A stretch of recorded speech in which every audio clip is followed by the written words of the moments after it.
हमारे मन में गंदे विचार क्यों आते हैं? हम नहीं चाहते लेकिन फिर भी हमारे मन में गंदे विचार आते रहते हैं। लेकिन मन हमारा सबसे बड़ा दोस्त है और मन ही हमारा सबसे बड़ा दुश्मन क्यों है? जब हम अपने मन की बात मानते हैं तो हमारा मन ही हमारा नेतृत्व करता है और जब हम मन को संतुलित कर लेते हैं तो हम अपने जीवन में हर चीज का ध्यान रखते हैं। हम अपने मन में आने वाले गंदे विचारों को रोकने की कोशिश करते हैं, लेकिन जितना अधिक हम रोकते हैं उतना ही ये विचार हमारे अंदर प्रवेश करते हैं। जितना अधिक आप किसी चीज से दूर भागते हैं उतना ही वह चीज आपको आसपास ले जाती है। इसीलिए उस चीज से दूर मत भागिए, उस पर संतुलन बनाए रखिए। एक बार एक युवक गौतम बुद्ध के पास आया और गौतम बुद्ध से बोला कि हे बुद्ध, मेरे मन में इतने गंदे विचार क्यों आते हैं? मैं नहीं चाहता मेरे मन में गंदे विचार, पर मेरे मन हमेशा काम वासना के विचार चलते रहते हैं और मैं इनके बारे में सोच सोचकर बहुत परेशान हूँ। मेरी ऊर्जा और समय यह सब सोचने में ही नष्ट हो जाता है और इन सब के विचारों की वजह से मैं कभी भी शांत नहीं रह पाता हूँ और मैं हमेशा ही स्त्रियों को देखकर मोहित हो जाता हूँ। अपने आप को रोक ही नहीं पाता। बुद्ध मुस्कुराए और उन्होंने उस युवक से पूछा, क्या तुम्हें पता है यह काम वासना होती क्या है? फिर लड़के ने उत्तर दिया और कहा, बुद्ध, मैं यह तो नहीं जानता कि काम वासना होती क्या है, पर हाँ, ये जो भी है बहुत बुरी चीज है। फिर बुद्ध ने उस युवक से कहा कि सबसे पहले तो तुम्हें यह समझना है कि प्राकृतिक रूप से जो भी चीज हमारे अंदर है वह बुरी नहीं है। हमारे जीवन में उसकी कुछ ना कुछ जरूरत है। वासना कोई बुरी बात नहीं है, यह तो हमारे मन की एक भावना है जो हमें किसी न किसी चीज की कमी का एहसास करवाती है और फिर हम उस चीज को पाने के लिए उस चीज की तरफ आकर्षित हो जाते हैं। जैसे अगर तुम्हारे पास धन की कमी है तो तुम में धन पाने की वासना उत्पन्न हो जाती है जाएगी।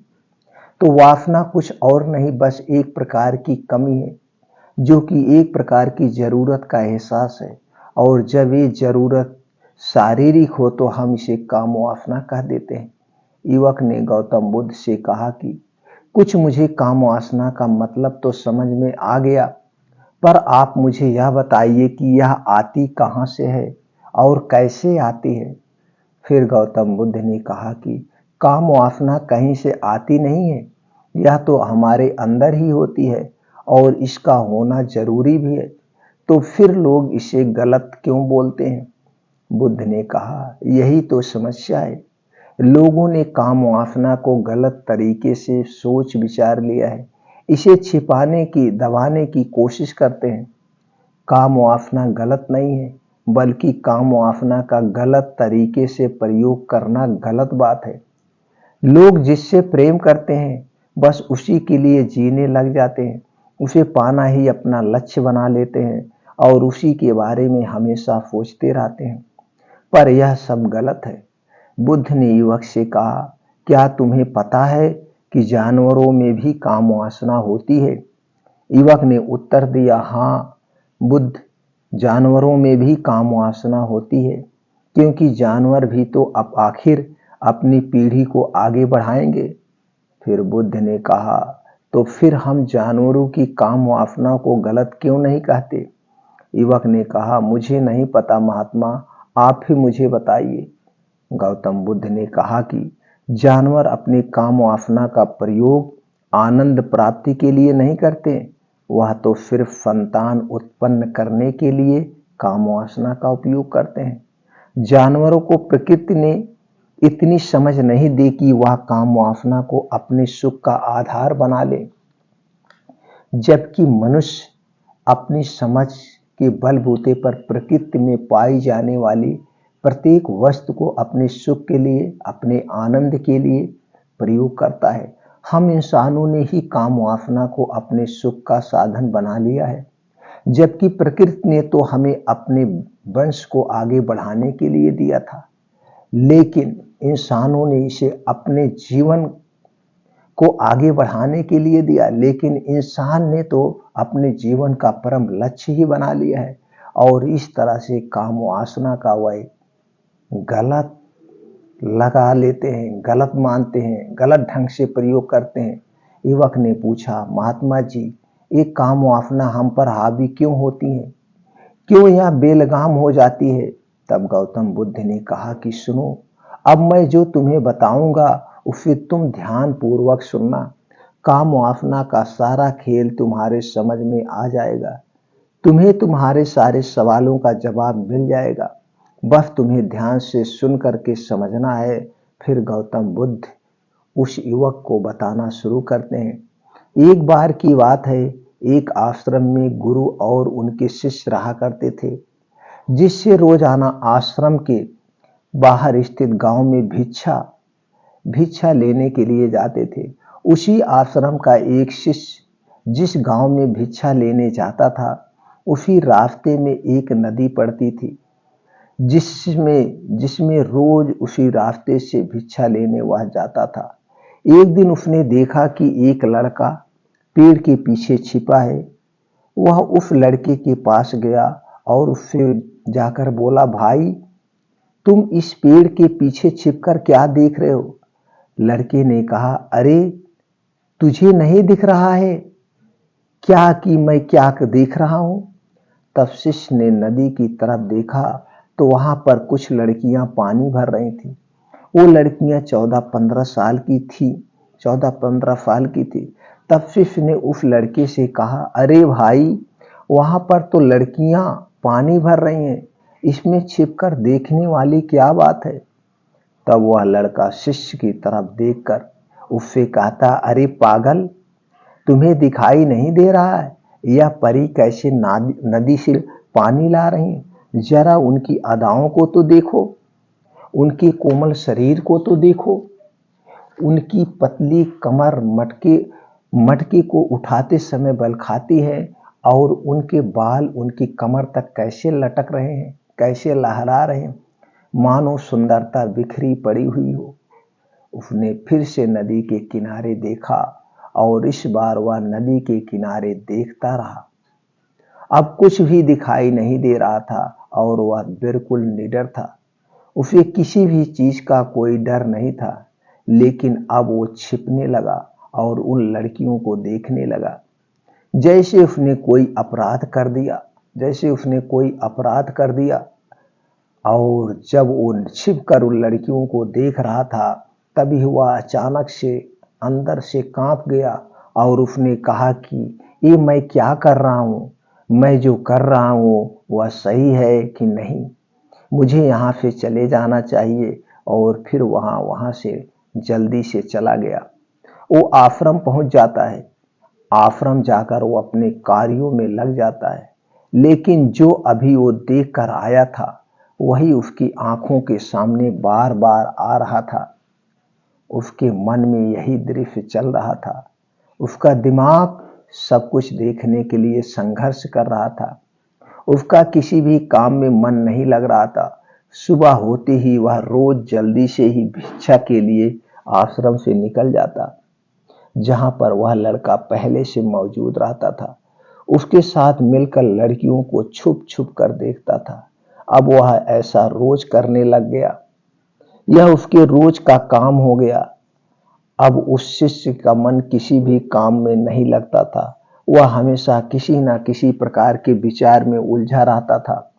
वो आश्रम के कार्यों को भी ठीक ढंग से नहीं कर पा रहा था।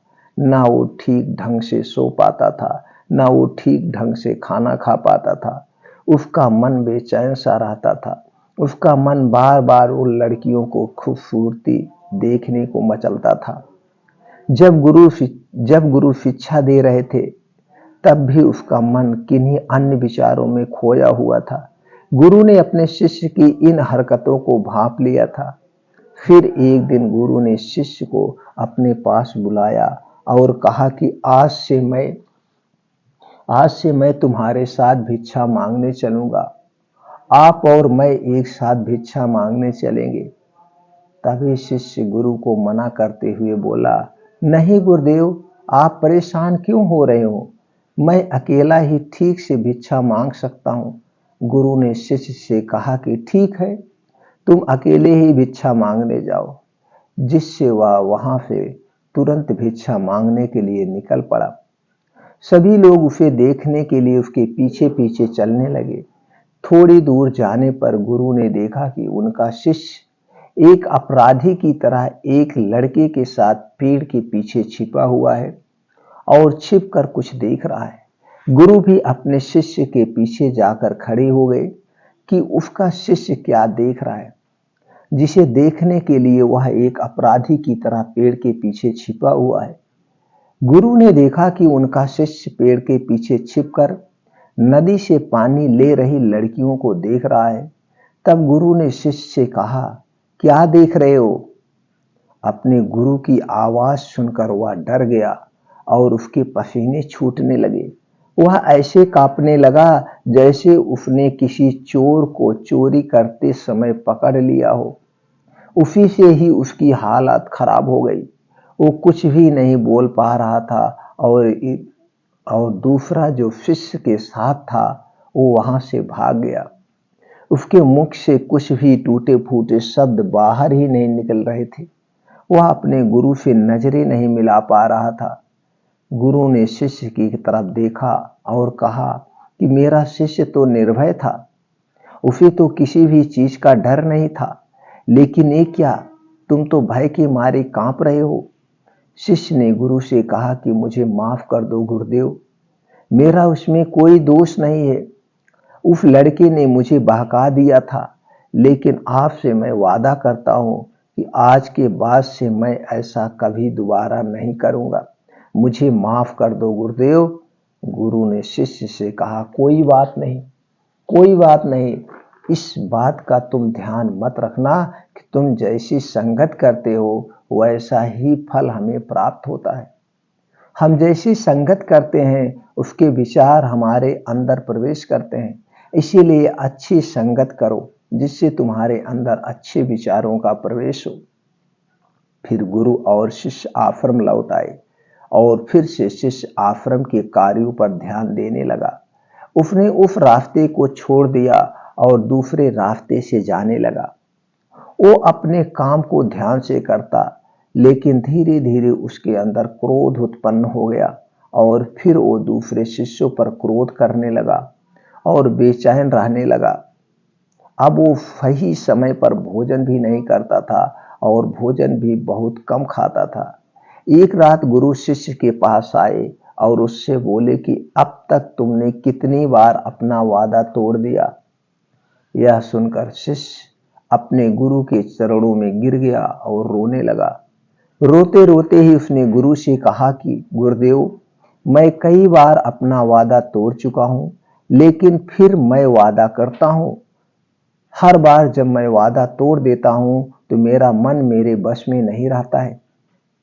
मैं बहुत कोशिश करता हूं कि अपने मन से सारे बुरे विचार निकाल दूं, लेकिन चाह कर भी मैं ऐसा नहीं कर पाता। फिर गुरु ने शिष्य से कहा कि चलो मेरे साथ। गुरु शिष्य को आश्रम के बगीचे में लेकर गए और शिष्य से कहा कि देखो, यहाँ पर कुछ नाली बनी हुई है जिससे नदी का पानी इन पौधों तक आ रहा है और यह पानी निरंतर गति से आगे बढ़ रहा है। क्या तुम इस पानी के बहाव को रोक सकते हो? शिष्य ने कहा, हाँ गुरुदेव, मैं इस बहाव को रोक सकता हूं। फिर शिष्य ने मिट्टी उठाकर उस नाली में रख दी तो पानी थोड़ी देर के लिए रुक गया और फिर थोड़ी देर बाद उस मिट्टी के ऊपर से पानी बहने लगा। गुरु ने शिष्य से कहा, अरे ये क्या, ये तो पानी रुका ही नहीं। फिर शिष्य ने कुछ कंकड़ पत्थर उठाकर उस नाली में रख दिया और फिर थोड़ी देर के लिए पानी रुक गया, लेकिन फिर थोड़ी देर बाद ही उन कंकड़ पत्थर के ऊपर से पानी निकल कर आया। फिर गुरु ने कहा कि शिष्य, ये क्या हुआ, पानी तो फिर से बहने लगा। तुम तो बोल रहे थे कि तुम इसे रोक दोगे, क्या हम किसी काम को रोकना चाहें तो क्या हम उसे रोक नहीं सकते? तब शिष्य ने कहा, कोई बात नहीं गुरुदेव, मैं इस पानी को तो आपको रोक के ही दिखाऊंगा। शिष्य ने फिर से एक बड़ा सा पत्थर लेकर आया और उसे नाली पर रख दिया और पानी रुक गया। तब शिष्य ने कहा, देखा गुरुदेव, मैंने कहा था ना कि पानी को मैं रोक दूंगा। मैंने पानी को रोक दिया, आपकी बात मैंने पूरी कर दी। फिर गुरु मुस्कुराए और बोले, अच्छा, जरा ध्यान से देखो, पानी रुक गया क्या? वो तो पीछे की नाली तोड़कर बाहर निकल गया और अगल बगल से बह रहा है। और ध्यान से देखो, इस पत्थर के आगे भी आ गया है।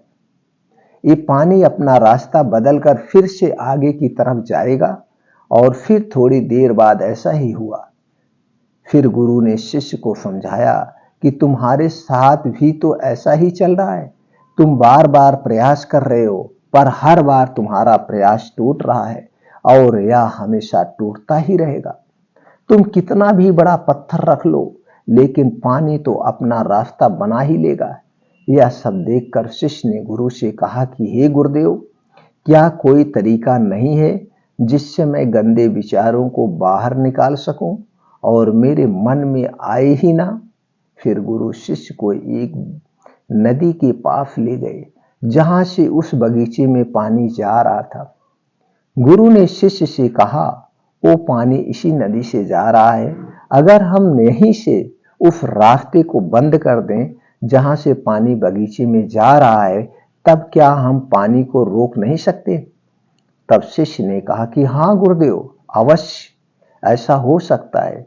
मैं इस पानी को यहीं से बंद कर देता हूं, तब आगे की नाली में पानी जाएगा ही नहीं, फिर बगीचे में पानी नहीं पहुंच पाएगा। फिर शिष्य नदी से जाने वाले रास्ते को बहुत मेहनत करके पत्थर और मिट्टी डालकर बंद कर दिया और गुरु से कहा, गुरुदेव, मैंने पानी को बंद कर दिया है, अब यह पानी बगीचे में जाएगा ही नहीं। तब गुरु ने शिष्य से कहा, अगर पानी बगीचे में नहीं जाएगा तो पेड़ पौधों को पानी कहां से मिलेगा? उन पेड़ पौधों को तो पानी की आवश्यकता है और उन पेड़ पौधों में कुछ पेड़ पौधे तो ऐसे हैं जिनको रोज पानी की आवश्यकता है। अगर पानी नहीं जाएंगे, पानी नहीं पाएंगे तो हम मुरझाकर मर जाएंगे, मर ही जाएंगे। उनका क्या होगा? पानी तो हमें खोलना ही होगा।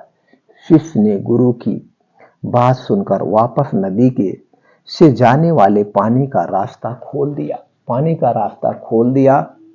तब गुरु ने शिष्य से पूछा, शिष्य, अगर हम इस नदी के पूरे पानी को बगीचे की तरफ मोड़ दें तो क्या होगा? तब शिष्य ने जवाब दिया, गुरुदेव, वहां पर जितने भी पेड़ पौधे हैं वह गलकर नष्ट हो जाएंगे, वहां पर कुछ नहीं बचेगा। फिर गुरु मुस्कुराए और बोले, तुम इस बात को समझो कि हमें किसी भी चीज को रोकना नहीं है, बस हमें हमेशा संतुलन बनाए रखना है। कम पानी से भी पौधे नष्ट हो जाते हैं और ज्यादा पानी से भी पौधे नष्ट हो जाते हैं। हमारा जीवन संतुलन से ही चलता है। गुरु ने शिष्य से कहा कि अगर मैं तुम्हें कुछ कहूं कि तुम आम के बारे में मत सोचो, तो तुम्हारे मन में सबसे पहले किसका चित्र आएगा? शिष्य ने कहा कि गुरुदेव, मेरे मन में तो पहला चित्र आम का ही होगा। गुरु ने कहा कि जब हम गंदे विचारों को जबरदस्ती रोकने का प्रयास करते हैं तो वह और मजबूती के साथ हमारे अंदर प्रवेश करती है। इसीलिए हमें उन्हें कभी भी दबाने की कोशिश नहीं करनी चाहिए। तब गुरु शिष्य के पास गए और बोले कि बुरे लोगों की संगत के कारण भी हमारे अंदर गंदे विचार आते हैं।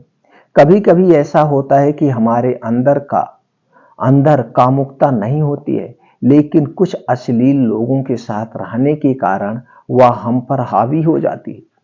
तब शिष्य ने कहा कि गुरुदेव, आप सही कह रहे हैं, मैं अपने लक्ष्य से भटक गया था। तब वह शिष्य रात को बहुत शांति से सोया। सुबह पूरे मन से अपना काम किया और फिर सुबह वही भिक्षा लेने चला गया जहां वह लड़का आज भी पेड़ के पीछे छुपकर उन लड़कियों को देख रहा था। वो शिष्य नदी पर गया जहां वह लड़कियां पानी भर रही थी उसने उन लड़कियों से पानी मांगा। उन लड़कियों में से एक लड़की ने उसे पानी पिलाया और उस सन्यासी शिष्य के चरण छुए। शिष्य ने उसे आशीर्वाद दिया कि तुम्हारा कल्याण हो। शिष्य का मन सकारात्मक ऊर्जा से भर गया। उसके चेहरे पर मुस्कान छा गई थी, जैसे उसे कोई खोई हुई कीमती चीज वापस मिल गई हो। वह अपने रास्ते पर वापस जाने लगा। तभी पीछे से वह लड़का आया जो पेड़ के पीछे छिपा था।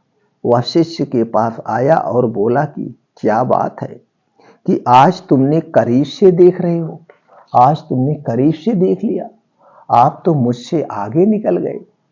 तब शिष्य ने कहा कि हम हमेशा दूसरे के दर्शन करने में ही व्यस्त रहते हैं, अपने दर्शन कर ही नहीं पाते। तुम कब तक इस पेड़ के पीछे छुपते रहोगे? किसी को पसंद कर लो, उससे बोल दो, अगर वो भी तुम्हें पसंद करती है तो शादी कर लो, और उससे पहले तुम कुछ बन जाओ, अपने आप को पहचान लो। ऐसे अपना समय बर्बाद मत करो। फिर वह लड़का रोज उससे मिलने लगा और उस लड़के ने नदी पर जाना छोड़ दिया और फिर से वो लड़का अपने जीवन में कुछ बनने के लिए संघर्ष करने लगा। तो तुमने देखा संगत का असर क्या होता है। अपनी संगत बदलो, अपने विचार बदलो। बुद्ध ने युवक से पूछा कि क्या तुम्हें तुम्हारे सारे सवालों का जवाब मिल गया? तब युवक ने कहा, हाँ महात्मा जी, आपका बहुत बहुत धन्यवाद। तब गौतम बुद्ध ने युवक से कहा कि जब तुम्हारे मन में गंदे विचार आए तब आप अपने आप को दोषी मत मानो। यह शरीर है और यह सब हजारों वर्षों से सिखाया गया है।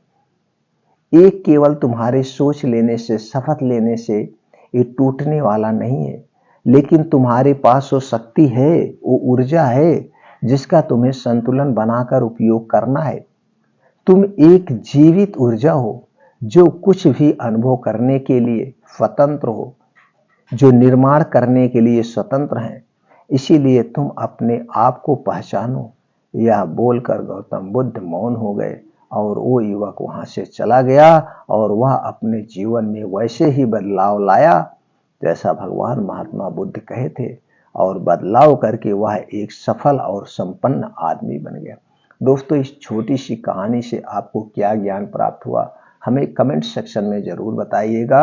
और ये कहानी अपने यार, दोस्त, हित मित्र सबके साथ शेयर करिए, उन्हें भी कुछ ज्ञान मिले और वो अपने जीवन में एक सफल आदमी बने।